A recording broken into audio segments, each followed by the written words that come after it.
தாய் தமிழ் உறவுகளுக்கு வணக்கம். பிரேமலதாவை கூட்டணியில் சேர்த்ததால் கிடைத்தது பலமா பலமா என்ற தலைப்பில் இந்த காணொளியை காண்கிறோம். பிரேமலதா தேமுதிகவின் பொதுச் செயலாளர். விஜயகாந்த் மறைவுக்கு பிறகு கட்சியை கைப்பற்றினார், தன்னுடைய குடும்ப கட்சியாக மாற்றிவிட்டார். கடந்த சட்டசபை தேர்தலில் சசிகலாவிடம் காசு வாங்கி கொண்டு அம்மா மக்கள் முன்னேற்ற கழகத்தில் கூட்டணி அமைத்து போட்டியிட்டார். கடந்த பாராளுமன்ற தேர்தலில் அதிமுகவிடம் காசு வாங்கி கொண்டு 5 தொகுதிகளை பெற்றுக்கொண்டு போட்டியிட்டார்.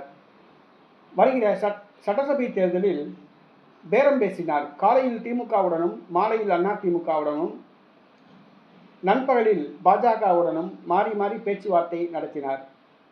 பேரம் படிந்த காரணத்தினால் திமுகவுடன் கூட்டணிக்கு சேர்ந்தார். ஒரு ராஜ்யசபா எம்பி பதவியை பெற்றார். தேமுதிகவிற்கு ராஜ்யசபா எம்பி பதவி கொடுப்பதன் மூலமாக, தேமுதிகவை கூட்டணியில் இணைப்பதன் மூலமாக விஜயகாந்த் அனுதாப வாக்குகளை தான் பெறலாம் என்று திமுக கணித்தது. நாயுடு சமூகத்து வாக்குகளை பெறலாம் என்று கணித்தது.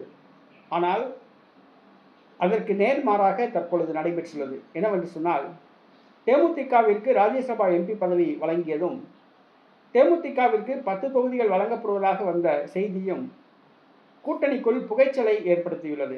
குறிப்பாக விடுதலை சிறுத்தை கட்சி, மதிமுக, மார்க்சிஸ்ட் கம்யூனிஸ்ட் கட்சி, இந்திய கம்யூனிஸ்ட் கட்சி, இந்த 4 கட்சிகளும் தற்பொழுது பிரேமலதாவுக்கு எதிராக திமுகவில் போர்க்கொடி தூக்கியுள்ளன.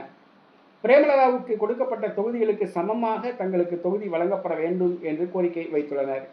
தேமுதிகவை விட தங்களுக்கு தொகுதிகள் குறைக்கக்கூடாது என்று கோரிக்கை வைத்துள்ளனர். ஆனால் திமுகவோ தொடர்ந்து பேச்சுவார்த்தை நடத்தி வருகிறது. கடந்த முறை போட்டியிட்ட தொகுதிகளை விட குறைத்து கொடுக்க திமுக முடிவு செய்துள்ளது. தேமுதிகவிற்கு 10 தொகுதிகள் வழங்க ஏற்கனவே ஒப்புதல் வழங்கப்பட்டது. ஆனால் கூட்டணி கட்சிகளுக்கு அதிக தொகுதிகள் வழங்க வேண்டியுள்ள காரணத்தினால் தேமுதிகவிற்கு குறைத்து தொகுதிகளை வழங்க திமுக முடிவு செய்துள்ளது. இது பிரேமலதாவுக்கு அதிருப்தியை ஏற்படுத்தியுள்ளது. இதனால் பிரேமலதா திமுக மீது மனக்கசப்பில் உள்ளார். தற்பொழுது விடுதலை சிறுத்தை கட்சி ராஜ்யசபா எம்பி சீட் கேட்டது. அதற்கு சிவப்பு கொடி காட்டியது திமுக. மற்ற எந்த கட்சிகளுக்கும் எம்பி சீட் கிடையாது என்று கூறிவிட்டது. மேலும் மதிமுகவுக்கு கடந்த முறை போட்டியிட்ட தொகுதிகளை விட 2 தொகுதிகள் குறைத்து வழங்க திமுக முடிவு செய்தது. ஆக பிரேமலதாவின் வருகை கூட்டணிக்குள் புகைச்சலை கொடுத்துள்ளது. அது எதிர்மறையான ஒரு விளைவை ஏற்படுத்தியது. பிரேமலதாவை கூட்டணியில் சேர்த்ததன் மூலமாக திமுக பலம் பெறும் என்று கணித்தது. ஆனால் திமுக பலவீனம் அடைந்தது. அதுதான் உண்மை. தற்பொழுது தேமுதிகவை விட விடுதலை சிறுத்தை கட்சி, மார்க்சிஸ்ட் கம்யூனிஸ்ட் கட்சி, மதிமுக, இந்திய கம்யூனிஸ்ட் கட்சி ஆகிய 4 கட்சிகளுக்கும் சீட்டு குறைவாக கொடுத்தால் இந்த 4 கட்சிகளும் கூட்டணியை விட்டு வெளியேற தயாரான நிலையில் உள்ளன. இது திமுகவுக்கு மிகப்பெரிய தலைவலியை கொடுத்துள்ளது. காங்கிரஸ் கட்சி திமுக கூட்டணியிலிருந்து வெளியேறும். அதை சமாளிப்பதற்காக தேமுதிகவையும் பாட்டாளி மக்கள் கட்சியையும் கொண்டு வரலாம் என்று திமுக நினைத்தது. ஆனால் காங்கிரஸ் கட்சி கடைசி நேரத்தில் இணைந்தது. தேமுதிகவை கூடுதலாக சேர்த்தது.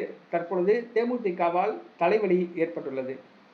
பொதுவாக தேமுதிக இடம்பெறுகிற கூட்டணி வெற்றி பெற்றதாக வரலாறு கிடையாது. 2011க்கு பிறகு அது செல்வி ஜெயலலிதா தலைமையிலான அதிமுக கூட்டணியில் தேமுதிக இருந்ததால் வெற்றி பெற்றது. அதற்கு பிறகு தேமுதிக இடம்பெற்ற எந்த ஒரு கூட்டணியும் வெற்றி பெற்றதாக வரலாறு கிடையாது. குறிப்பாக பிரேமலதா இடம்பெற்றிருக்கிற எந்த கூட்டணியும் வெற்றி பெறாது. அதுதான் ராசி. பிரேமலதாவின் ராசி அப்படி.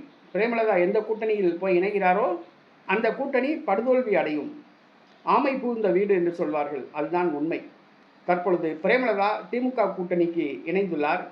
அது பலமா பலவீனமா என்று பார்த்தால் பிரேமலதாவை கூட்டணியில் சேர்த்தது பலவீனம். திமுக கூட்டணி உடையும் சூழ்நிலைக்கு தள்ளிவிடப்பட்டுள்ளது.